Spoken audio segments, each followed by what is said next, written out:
আসসালামু আলাইকুম দর্শক, আজ আপনাদের মাঝে তুলে ধরার চেষ্টা করব 27 ফিট বাই 45 ফিট অর্থাৎ 1215 স্কয়ার ফিটের 1 ইউনিটের একটি বাড়ির ডিজাইন সম্পর্কে।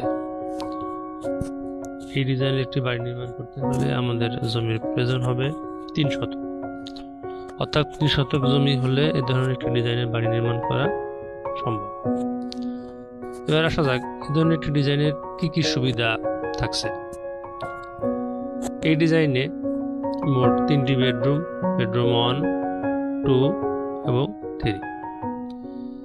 প্রথম বেডরুমের সাইজ হলো 10 ফিট 4 ইঞ্চি বাই 11 ফিট।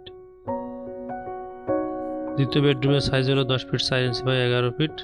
তৃতীয় বেডরুমে একই। এই ডিজাইনে 2টি বাথরুম আছে। এই ডিজাইনে 2 পাড়ে ঢোকার ব্যবস্থা আছে। এটি সিঁড়ি, এখান দিয়ে এন্ট্রি করা যাবে। আবার ইচ্ছে করলে এই যে এখান দিয়েও এই বিল্ডিংয়ে প্রবেশ করা যাবে।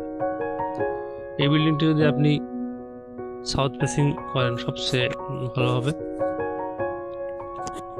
পরে বেশ বড় সাইজের একটি কিচেন এবং এই কিচেনের পাশেই একটি ডাইনিং রুম এবং এই লিভিং রুম এবং ডাইনিং রুমের সাথে একটু আলাদা একটা ওয়াল করা আছে, যাতে এখানে যখন খাবার পরিবেশন করা হবে তখন লিভিং রুম থেকে দেখা না যায়। এবং এখানে একটি প্রেয়ার রুম, এই প্রেয়ার রুমের পাশেই মোটামুটি বড় সাইজের একটি লিভিং রুম। এই ডিজাইনের লিভিং রুম বড় রাখার একটি কারণ হলো বাসাতে পর্যাপ্ত খোলামেলা পরিবেশ থাকবে এবং পর্যাপ্ত ভেন্টিলেশনের ব্যবস্থা থাকবে, যার ফলে বাসাটি প্রাণবন্ত মনে হবে। দর্শক, এবারে আসা যাক এই ধরনের একটি ডিজাইনের বাড়ি নির্মাণ করতে হলে আমাদের কত টাকা আনুমানিক খরচ হতে পারে। আসলে খরচের হিসাবটা সঠিক দেওয়া যায় না, কারণ এখানে ডিপেন্ড করে যে আপনি কোন ধরনের ম্যাটেরিয়ালস ব্যবহার করছেন এবং কততলা ভিত তার উপর।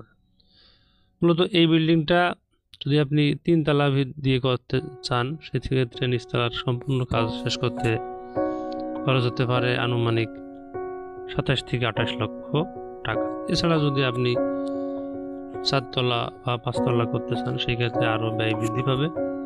আর এই ডিজাইনের 2য় তলা থেকে খরচ হবে 20 থেকে 22 লক্ষ টাকা। দর্শক, এ ধরনের একটি ডিজাইনের বাড়ি আপনি ইচ্ছে করলে শহর কিংবা গ্রামে নির্মাণ করতে পারেন। যদি শহরে করতে চান, সেক্ষেত্রে একটি গ্যারেজ রুম রাখার চেষ্টা করবেন, একটি রুম বাদ দিয়ে। দর্শক, আজ এ পর্যন্ত। আগামীতে নতুন কোনো বাড়ির ডিজাইন নিয়ে কথা হবে ইনশাআল্লাহ। সে পর্যন্ত সবাই ভালো থাকুন, সুস্থ থাকুন, এই কামনায়। খোদা হাফেজ।